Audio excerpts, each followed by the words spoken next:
Well, good afternoon, everyone. Sue Hutchins here again with Iowa Prison Perspectives. As you know, probably by now you've listened to before, and for those of you who haven't listened before, this is a collaboration between Iowa Cure, Living Beyond the Bars of Iowa, and the Iowa Justice Action Network.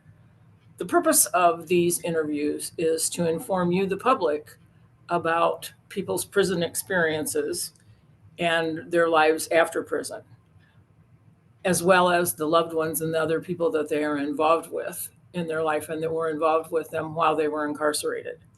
I do interviews with people who have been incarcerated. I've done a couple interviews with people who are currently incarcerated. I do interviews with loved ones who have someone that they care about that's in prison. People who have worked for the prison system in Iowa, people who work in reentry for people coming out of prison, and also I do interviews with advocates such as myself. And so I try to give a broad perspective of the prison system and what it is like for all people concerned in the system. I've been asked by you, by several of you, to also include some other states, some surrounding states, and some other states of what it's like in their systems so that you have some ideas of comparisons of what Iowa does and what other states do. And today we have someone who is from Louisiana. He is someone that I sit on a committee. You know that I sit on the Sentencing Project committee to end life without the possibility of parole, and that's where I met Bryan. And he has generously offered to give his time today to share with you his prison experience and also what his life has been since he's been released. So, Bryan, if you would like to talk about yourself and whatever you want to say about your prison experience, that would be wonderful. Well, thank you for having me, Sue. It's always great working with you on the Sentencing Projects Coalition.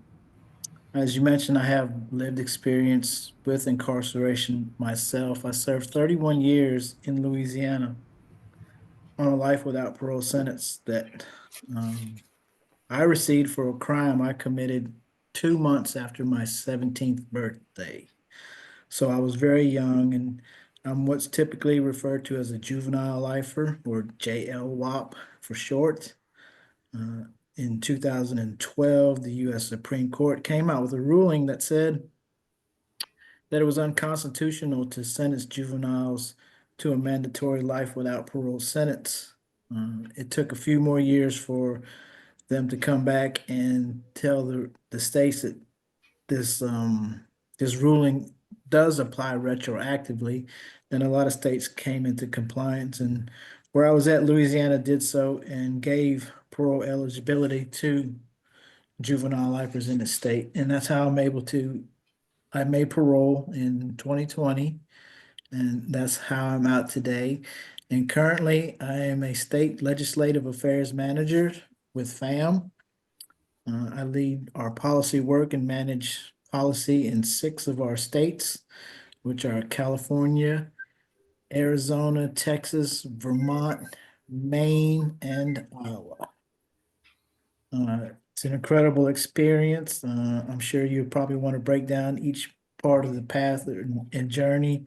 I know a lot of your listeners are probably interested in what prison life was like, the experiences there, but probably most importantly, people are interested in how one overcomes a life without parole sentence. So if you would like to, where would you like to start?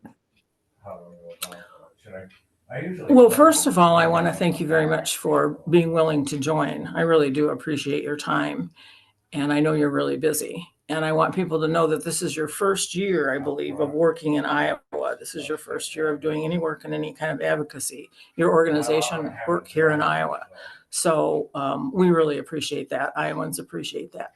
If you would be willing to talk about what prison was actually like for you, what your daily life was like, what kind of programming you had, and if you could talk any about if you had loved ones that were with you during that journey of prison, what it was like for them. Yeah, so prisons, vary across the region in the style, how they approach corrections, East Coast style, West Coast style versus the South. So in Louisiana and the South, they typically do what's called a dormitory atmosphere. So for a majority of my sentence, I live in a dorm that housed 79 people, and the beds are just all lined up side by side. You can reach out and touch the person in bed next to you. Um, Wow. yeah, you know, we're not going to get into the nitty gritty details of all the terrible things. I think everybody knows that prison is terrible, the food is terrible, the weather's, you know, everything. Violence, there's drugs, there's all kind of problems within prison systems, and I think if we better address those and clean them up and you know, because what's the goal here? The goal is hopefully that people come out better than they went in, but unfortunately, we don't currently have a system that really helps that uh, Hmm. achieve that outcome. For me personally, going in at 17, it's a pretty traumatic experience. So young, so Yeah. young. You know, that's one unfortunate thing that a lot of people don't realize is that this so-called do the adult crime, do the adult time, that in our country, when we convict children as adults, I don't know how or why, you know, the sound reasoning behind that, but when that does happen, and it happens all the time, these people who are young as 13 or 14 that I know of, and it could be a few younger, are actually sent to adult prisons, not to juvenile facilities. Yeah, it's a very difficult, precarious situation for somebody young to go into, you know, a maximum security prison with a life sentence. Yeah. Yeah, it's I would call that inhumane, but then I'm not a person who believes that that's ever a good idea. I don't believe a life sentence without the possibility of parole is ever a good idea. And I don't think that juveniles belong with adults. I mean, we don't even put juveniles in the same, we don't even put seventh graders with 12th graders in our school system because we recognize the difference in the needs and the age. So I certainly agree with you. Um, if you would talk a little bit about the process that you went through as a and and if you had to file for commutation or how that worked for you in Louisiana. Right. So, you know, if you try to picture in your mind the late 80s and 90s in prisons, especially in Louisiana, there was no hope. Louisiana was the incarceration capital of the world, had the highest rates, the toughest sentences. And so here we are doing this great amount of time in prisons and you know, people who want to change their lives around and who want to atone for their crimes, who want to try to work towards, you know, some type of redemption. So here we are sitting. How are we Mhm. ever going to convince lawmakers to give lifers, you know, a parole or a second chance or anything like that? Mhm. And this was an era also where a lot of people that what was called the revolving door, a lot of people were just getting out and coming back to prison over and over and over. And it's like, you know, if they're not giving these short-termers any kind of consideration or opportunities, how are they ever going to give us anything? So we kind of band together, says, you know, we need to help these people with whatever it is they need to do, that when they get out, they can be successful. And then hopefully enough people, these so-called short-timers get out, become successful, that people's minds will start to change and say, well, you know, maybe we can start looking at other people because it's worked for this. So as I'm sure is in a lot of cases in a lot of different places, people who are serving extreme amount of time often have the same mentality and mindset. We began to create programs on the inside to For sure. you know, help these people. One of the things we did is the the Junior Chamber of Commerce, I think a lot of people understand what that is. They actually have a prison chapter division. And so we started our own chapter and came up with our bylaws. And our bylaws simply were like, we need to do whatever we can to give our members the necessary skills that they need that when they get out, they'll be successful. And it took some years of development, but we really committed to it and very passionate about it.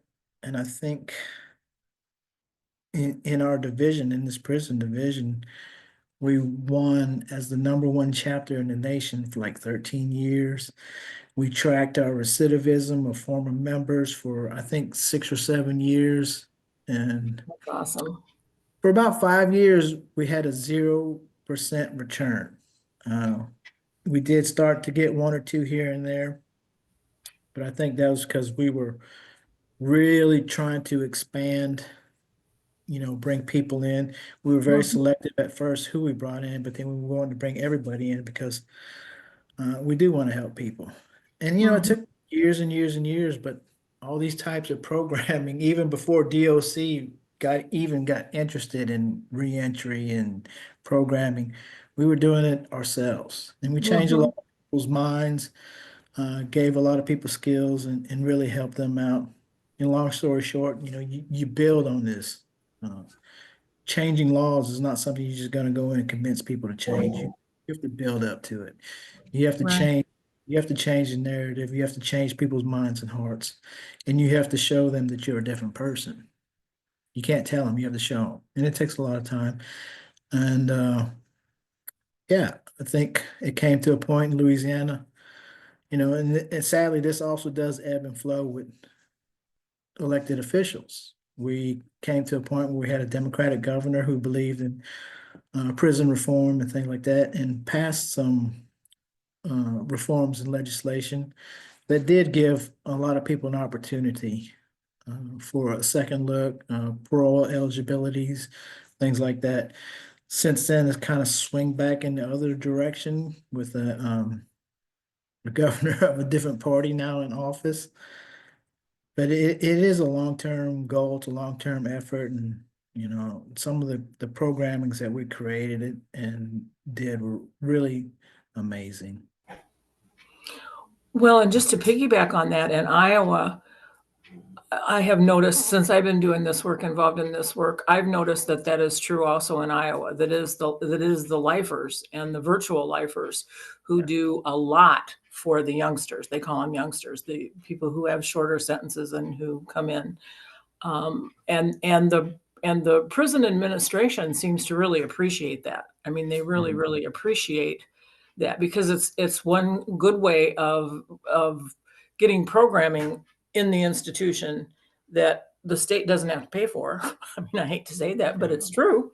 And it's also people who have a lived experience can reach people who have that same lived experience in ways Mhm. that people like myself who hasn't been in prison I just can't reach people who have been there. I mean, I can reach loved ones, but I can't reach necessarily the heart of someone who has actually been incarcerated because I don't know the daily life of that. I don't know the daily life. What I do know is a bit about the life of someone who cares about people who are in prison and the struggle of that. And I know some of that from well, one of the things I do is work with loved ones and families, and I've done that in the federal system and also here in the state. And what I have noticed is that oftentimes it is as hard and sometimes harder on the person who is not incarcerated financially and socially, depending on how they're treated socially. And also children who have a parent who's incarcerated oftentimes struggle with a variety of kinds of shame and ostracism and financial difficulties. So I wondered if you would take a few minutes to address your opinion about that, about what you think about what it's like for loved ones who have somebody who's incarcerated. My heart breaks for the loved ones. I mean, I carry around a lot of shame of what I put my family through. Um, it's so difficult. They didn't ask for this, and they didn't do any wrong, but they suffer so much. Um, you know, putting up, paying for lawyers and putting up a defense in court is so expensive, and I'm so grateful that my family, did everything they could for me.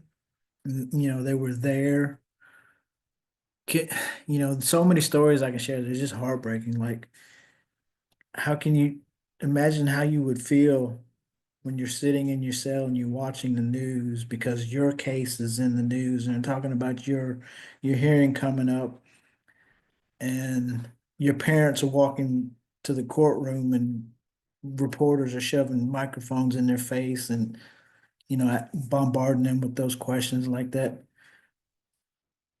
The things that we put our family through, and I'm the oldest of three children. Mm-hmm. And so behind me, after my parents paid so many tens of thousands of dollars on lawyers and things, then I had to help put my two sisters through college. That's Mm-hmm. expensive. And so the early years, it was very tight. It was hard. It was Mm-hmm. a struggle for everybody involved. Mm-hmm. My family did not live in Louisiana because my father was still working in Florida at the time. And so I didn't get a lot of visits, things like that. Mm-hmm. But they would still come when they could. Those early years, like I said, was a little more difficult. Later on, as things got somewhat better financially for everybody, they came about once or twice a year. Like I That's said, so infrequent. I mean, you think about that, seeing yeah, your son and you seeing your parents once or twice a year. yeah.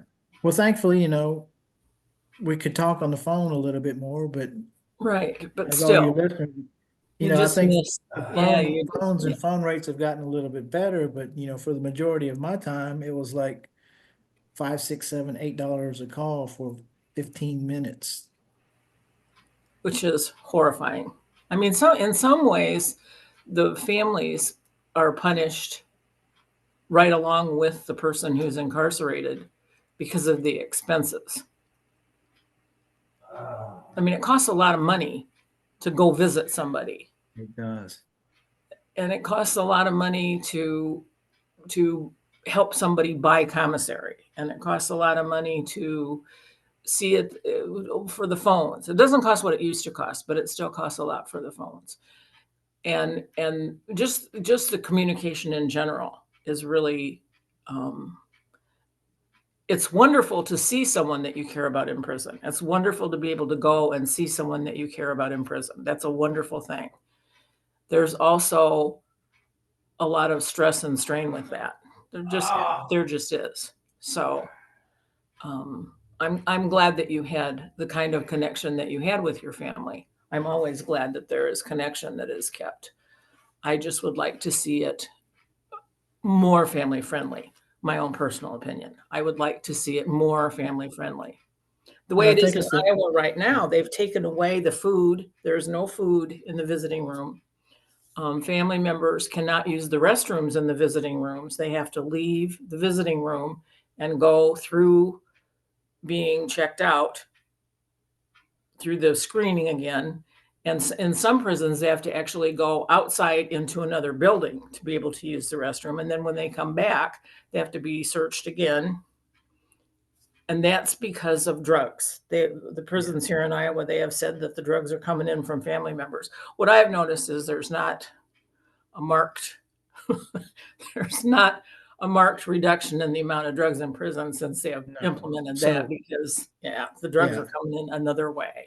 But anyway, So I did my time in Louisiana, but I live in Pennsylvania now because that's where my family had migrated during my incarceration. In Pennsylvania, I don't know if they do this in Iowa as well, but they have the deal where you can't directly send mail, letters, postcards, pictures to right. your loved ones. You have to send it to some place in Florida who then scans it and then Mm-hmm. sends it to their tablet. And this was all because drugs was coming through the mail.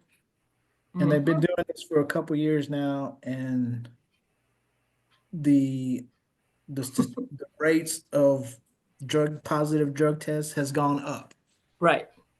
right. Something's not jiving here. No, exactly, exactly, Mhm. exactly. And the organization that Iowa contracts with currently is called Pigeonly, and it's out of Las Vegas. And they have been they filed bankruptcy. The mail here in Iowa oftentimes does not get to the people who are in prison for weeks to months. That's terrible. Well, most of the family members, certainly the ones that I am in contact with and that I hear from, I'm in contact with a number of lifers. They don't use the mail system anymore because it's so. And also now in Iowa, incarcerated people cannot get the actual legal mail. It's copied and given to them. They don't actually get the mail that directly comes from their attorney. That is also copied in the prison and given to them because of drugs. I mean, it's just, I just think, come on, you guys. Who thinks of these things? Who comes up with these ideas and doesn't Usually recognize somebody, that it has it's usually nothing to do somebody who with. wants to profit off of it. Well, it must be because it's big business. That we all know that it's big business.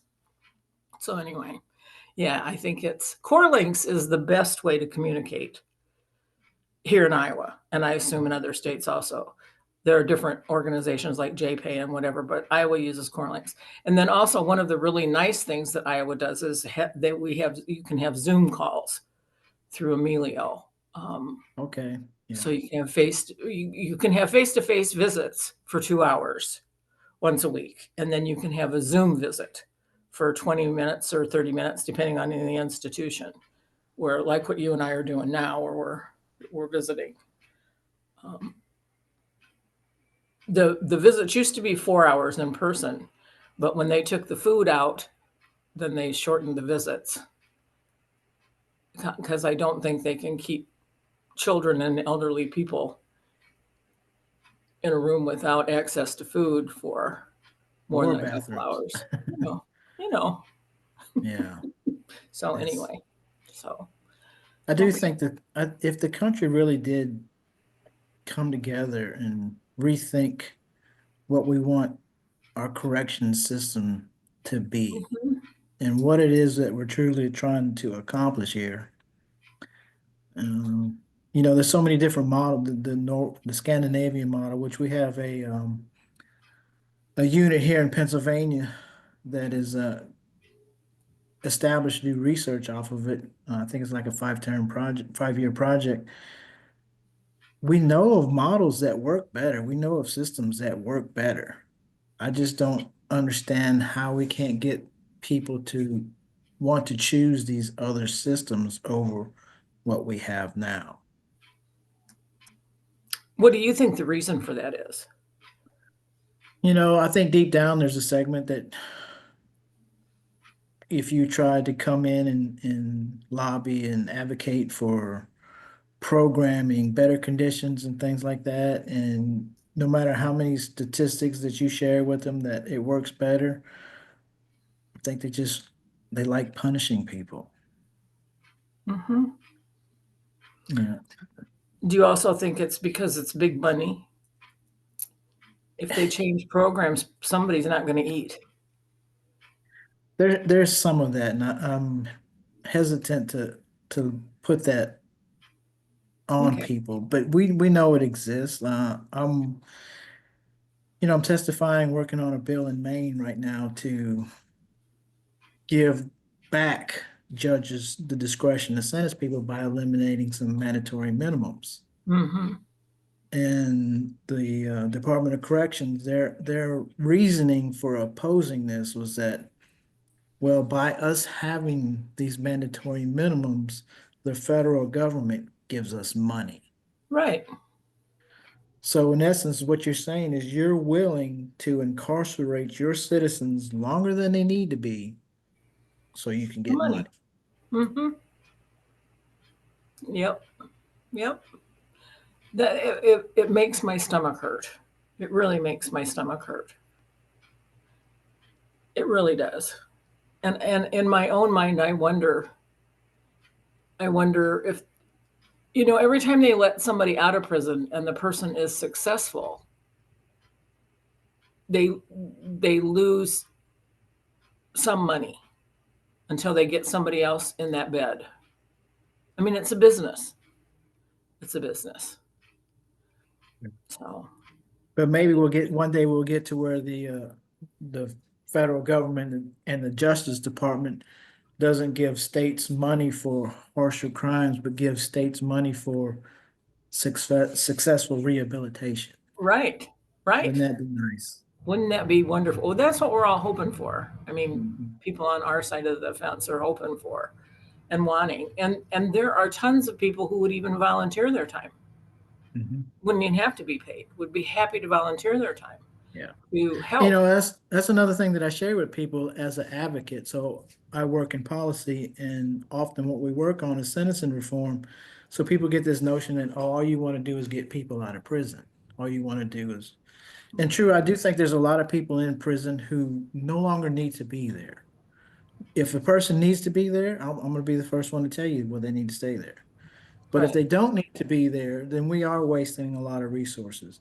But I'm not just an advocate because I want to help people get out of prison who don't need to be there. Long term, my heart and my goal is that we really do change things. Crime is a problem. Hmm. And I would really like to help contribute my experience, my knowledge in addressing crime. But just locking people up and having these harsh sentences is not reducing crime. It hasn't worked in 50 years. And I can tell you, as a person who has committed crime and lived with thousands and thousands of other people who have, harsh sentences and all that are not a deterrent. There are different ways that you can address crime, but you're going to need the resources To do uh, it. to do it. And the sooner we get away from wasting valuable resources on over incarceration, and if we can come together and address what truly does cause crime, that's when you really start to see some positive results. Yeah, I agree with you. I'm in the fight for that also. Um, when I first started this work, I thought maybe I would see that in my lifetime. I no longer really think that's going to happen. But it doesn't matter. It's a fight worth fighting whenever it happens. And even if it doesn't happen, it's still a fight worth fighting. You So, know, people ask me about my experience with a life sentence, and from like day one, I committed myself to rehabilitation and changing my life and trying to atone, and I did. At 31 years, I did a lot of positive things that no need to get into, but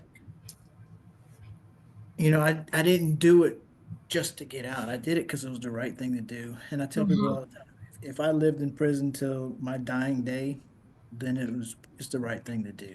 hmm Did I hope to get out one day? Yes. Did I hope to achieve redemption? Yes. But I just knew even if that day never came, it was the right thing to do.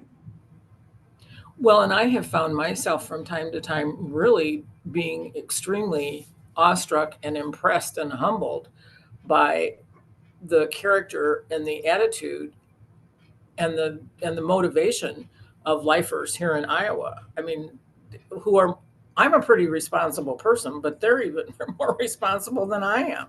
I Mhm. mean, they're more, they I just think that that is a testament to the human spirit and motivation, and that we ought to be acknowledging that and utilizing that. And who better to work with young people than folks who have had these lengthy sentences and can reach them because you know how they are thinking and what they are thinking Yeah.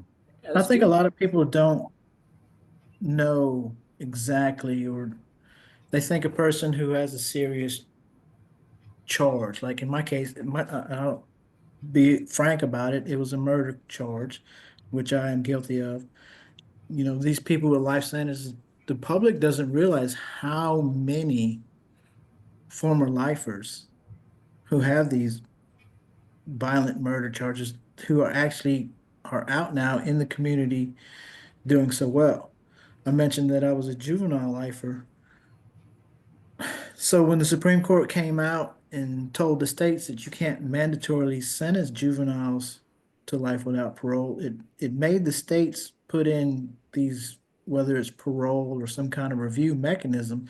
So they had to go back and look at the probably what 3,500 some cases Hmm. and just, reassess. They didn't just let people out. They went back and they relooked, and if the person didn't need to be there anymore, they did get out. The last time I checked, I think the number of released juvenile lifers is 1150-ish. So, we're talking pretty close to 30%. Hmm. And So the recidivism rate for violent crime is less than 1%. it is. It's Yeah. phenomenal. Yeah. That's phenomenal. And that's true in Iowa also. The juvenile lifers have done great in Yeah. Iowa. Yeah. I Just think great. for every study, there was a comprehensive study done on the Philadelphia because when it comes to juvenile lifers, Philadelphia was ground zero. They had the most cases of by far. Uh, they did a study of a couple hundred there, and the recidivism rate was maybe 1.5%. And we all know that majority of that is like not a, Not showing up for a parole meeting or not, well, yeah, it could be, and I don't want to say what it, but they I weren't don't, violent. I don't know what it was for, but it was probably not serious new charges.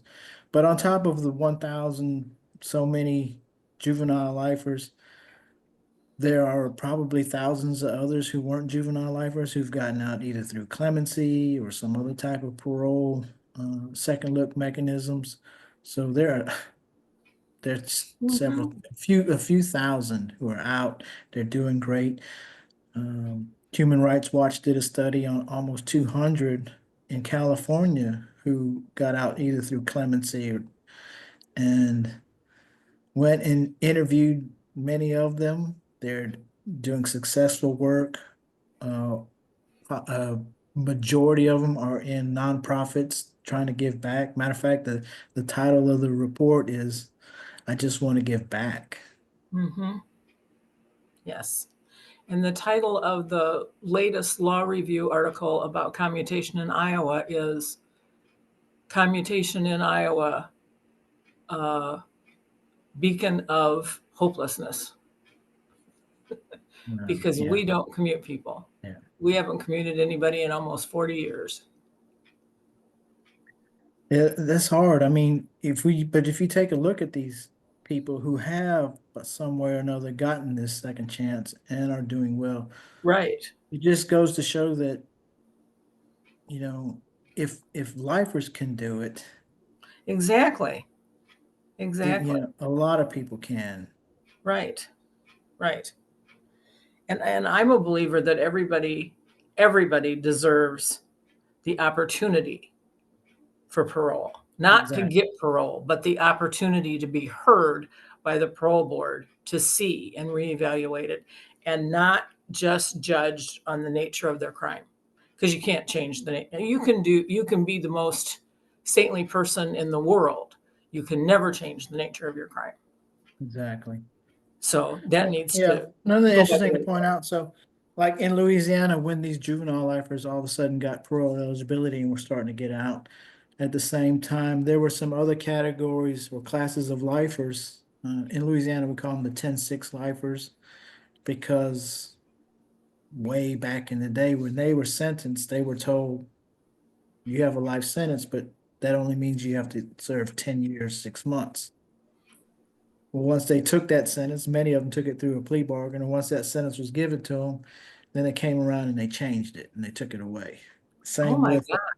yes, same way with there was for a time was referred to as 40-year lifers, and so they a couple years ago they kind of corrected that, and so these lifers as well got opportunities for second chances, and so we're having a number of both juvenile and adult lifers getting out, and obviously we're not hearing of just terrible catastrophe because they're Mhm. getting out, they're doing well, they're readjusting, and getting involved in their communities. But one interesting thing is, so correctional staff, after this is going on, came out and reported that, oh, since this has been going on, violence and rule breaking in prisons are down. Enrollment in programming in school is up. Up. Mm-hmm. So Because there's hope. people People see have this and they hope. get hope. Yeah, Yeah. yes. Yeah. If Yeah. there's an, if there's an incentive to change, people want to change more. Mm-hmm. And those that don't want to change should stay there. I mean, if you're really not, if society is not safe with you in it, then you shouldn't be in it. But that's not true. I don't believe for the majority of people. I mean, I just don't think so. I mean, I haven't seen it in the work that I have had, and I know I have. I mean, that's a very small, anecdotal amount of people, but Mhm. it's still valid. I believe to say that I don't see that people just don't want to change and just want to be mean. I don't see it. I just don't. I see people who are very responsible and who really want to do and who are doing it already in while they're in prison. So Yeah. I think it's remarkable. Uh, and now, I mean, if you don't mind changing to what you do now, uh, what is FAMM, and Oh, what can we look for in Iowa as far as FAMM, and if somebody wants to become part of FAMM or give time or energy to the work that you're doing here, what can we do? so FAMM is a national nonprofit sentencing reform organization. We are, I said, did I say nonpartisan? I don't know if I did. We've been around a little over 30 years, but FAMM is FAMM, which stands for Families Against Mandatory Minimums. So we don't work on everything. We tend to work on things that do focus on mandatory minimum sentences. That was our origins, but we've since have broadened out a little bit to where we work on second look, prison reform, prison oversight, compassionate release issues as well. Um, Again, that does limit us. Sometimes we do get a lot of requests on would you help with this or that, but if it's not like in that Right. lane, yeah, we can't do everything. Our resources are limited. We are in Iowa this year. I am the lead person on that. We are working with lawmakers there, advocates there, and even the parole board to work on a medical release bill. I'm sure you probably know, but maybe some listeners don't know that Iowa is the only state that does Yep. not have a Compassionate relief. medical release law on their books. As you said, compassionate release. That's what pretty much majority of the country refers Right. to laws as compassionate release. But in some places, unfortunately, Iowa being one, the term compassionate doesn't resonate very well. But it is an issue that we believe strongly in. So we'll call it medical release. Essentially, people who are in Mhm. prison, if they get to a point where medically they're incapacitated or even, get a diagnosis that they're terminally ill, Mhm. we believe that, they should have an opportunity to not Die die there. in prison and to either go to a facility for hospice care or some type of situation like that. Prisons weren't designed to be hospice or geriatric wards. Right. They're very harsh and they have a very specific design. So not only incarceration in general is expensive, but when people get to Health issues. having these health issues, it gets really expensive. And so it's also a very fiscally smart thing to do. Uh, if you can just, be more efficient and transfer this person to, some type of home or hospice care center. Hmm. Yes. One of the things that we did, people say like, we they want to, we call it carve out. Well, yeah, I agree with that, but I don't think people with life sentences or people with this kind of Right. charge should be allowed to have this because they did something, they did this 50 terrible crime. years ago, that was horrible. Well, but I mean, consider this. That's not entirely a reflection on that person. It's a reflection on you, how you treat people, and again, that Don't use the word compassion. Be there's careful. that word compassion, but who are we? If you were to sit down and design your prison system, ask yourself the question, all right, when the person gets sick and dying in their last years, are we just going to keep this harsh, punitive environment, or will we move them to a better place, a more economically feasible place that can better treat them or see them out?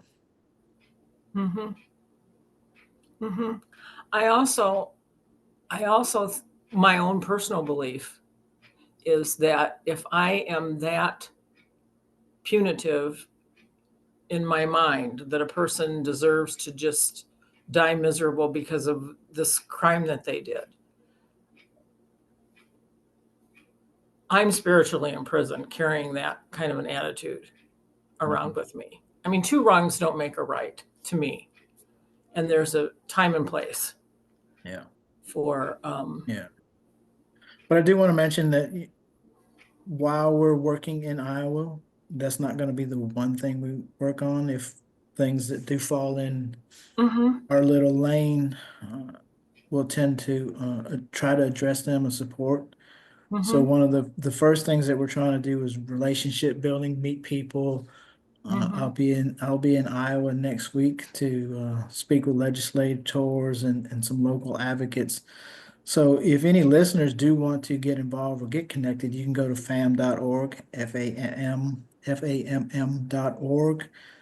mhm, You can sign up for our emails to get updates. I'm sure if you can navigate through the staff and find myself, if you want to reach out to me directly, feel free to do so.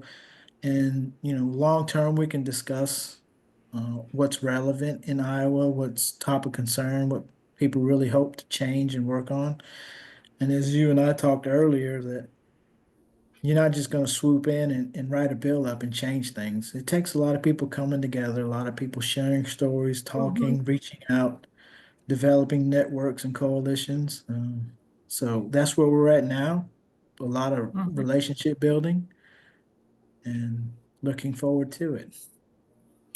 Well, and one of the things that FAM does that people who are listening might be interested in is storytelling. I mean, you really, really, you have a whole like division of FAM that is dedicated to people being able to tell their story, whether they're a loved one or an advocate or somebody who's been incarcerated. And that's a wonderful service and a wonderful opportunity for people to be able to connect and for people to be able to share and for people to be able to have some cross understanding for. Yeah. So, in telling your story, a lot of times when you go meet with legislatures, you have to tell your story about your loved one. Mhm, And there's a little bit of an art to it. It can be nerve-wracking. Sometimes you get nervous, but also, so our storytelling department does train people on how to different scenarios. If you have a legislator and you got 2 minutes, right. What do you we say in train you 2 minutes? Yeah. or if you're talking to your neighbor in the checkout line at the grocery store, there's different ways of telling your story, different opportunities. One of the Hmm. other things that we do, and we had this last night, is we do advocacy training. You know, there's so many different ways of advocacy. Last night we had a training on how to advocate from inside a prison out. It's probably one of the most overlooked forms of Right. advocacy. Just because you're in prison, you still have every right to engage and communicate with your lawmakers and share your story with them. I think Hmm. our program last night, we had about 451 people register, so it was really great. Um, Awesome. future events will focus on different types of advocacy, how to contact your lawmaker, how to send emails, how to, just whatever it is. Mhm. And also, we do regular state updates periodically that people can log in and hear what we're doing and what we're supporting and working on, or even pushing back on in certain states. Yes. Yeah. And you do a lot of really um, helpful, good things, which is wonderful. And I'm glad you're coming around to Iowa because we need it. We need it. We We hear do. that. We hear that everywhere. Yeah. Oh, I know. I mean, it's all over the country. It's needed. Yeah. So I'm glad you're here. I'm glad you're everywhere, but I'm particularly glad you're here since this is where I know about and what I know we need. So, Yeah. well, before we close, is there anything that you want to make sure that you have said during this interview? I think all your listeners, you, myself, we're here to, we're just not here because we want somebody we care about out of prison. We do Right. want a better system.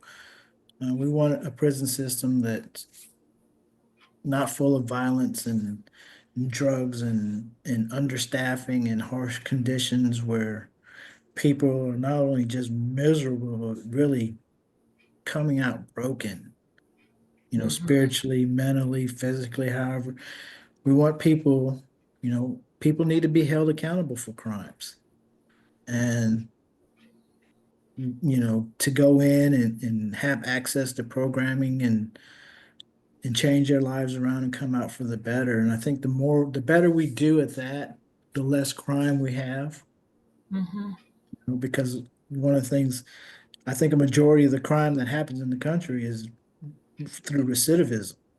So if we Hmm. do a better job of changing people for the better, that's going to address a lot of it right there. But I think as advocates as a whole, we really are sincerely trying to create better communities, Yes. safer communities. Yes. I agree. I agree. And sometimes that involves justified criticism, and always it involves hope and a plan for future betterment. So, Mhm. Yeah, like, one of the things we push is second look. I'm not asking you to let people out. I'm asking you to give them a second look. right. And then if you want to let them out, let them out. But if you Yeah. don't, Then don't. Yeah, mhm. exactly. I believe the same thing. Everybody deserves the opportunity. Mhm. I mean, they even gave Charlie Manson parole hearings, for heaven's sakes. I was going to say for Yeah. crying out loud, but for heaven's sake. I think So, he had like I think he had like 9 or 10 hearings. right, Yeah. right, right. And they knew they weren't going to let him out, but he had the opportunity. Mhm. So I'm a big believer in that opportunities. Okay, well, thank you again very much. I really, No, really thank you for having appreciate me. you being here and appreciate everything that you do. And I will close if you have said everything that you feel like you want said in this interview. Then we'll. Oh, I'm sure there's always something in the back of you got to mention. And there's so much to talk about. You can't get it all in one. But I appreciate the opportunity to share. And, some of the organizations that I'm involved with, there are other dynamic speakers who can also talk about their different perspectives. It's not just mine. There's a lot of different perspectives out there. For sure, for Yeah. sure. And that's what I'm trying to do is present information to the public from many different angles. So, and Yeah. maybe you'll be willing to come back after you've been in Iowa for a while and let us know Yeah, how things maybe we'll do a year-end Iowa reunion review session. review. Yeah, and see what happens. Yeah, Yeah. that'd be interesting. Okay. Well, All right. thank you again. Thank So, you. so we'll close now for this afternoon. And once again, I'm Sue Hutchins, and this is Iowa Prison Perspectives. And I would love to hear from you, the listeners and the viewers. I would like to know what you think about what we're doing, if you agree, if you disagree, if you'd like to be interviewed, whatever, because this really is for you. The intent of this whole thing is to inform you, give you some information from people who have been in prison or people who know about how the prison systems work.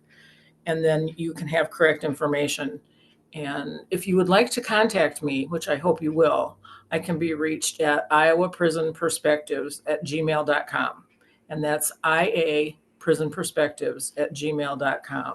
And I really do hope to hear from you. And I will be back in the next few days. So thank you very much. And good afternoon for now.